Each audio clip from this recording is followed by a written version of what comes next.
খুন করে থামাবে কি হাদিকে? শুয়োরের বাচ্চারা চেনে না আজাদিকে। প্রতি ফোঁটা রক্তের কত শত মূল্য, শহীদের জমিনে রক্ত অতুল্য।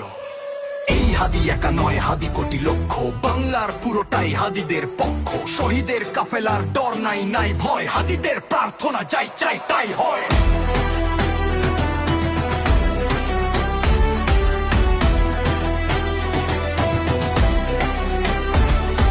হাদিরাই এ দেশ জমিনের রক্ত, যুগে যুগে হাদিদের কেন যে এতত্ন। হাদিরাই এ দেশ জমিনের রক্ত, যুগে যুগে হাদিদের কেন যে এতত্ন। হাদিরাই এ বোমা আবাবিল পক্ষী, সহুসের মঞ্জিল সুশীতল লক্ষ্মী। আবরার হত্যায় ভেবেছিলে শেষ তো, দেখেছ কি ফলাফল ছেড়ে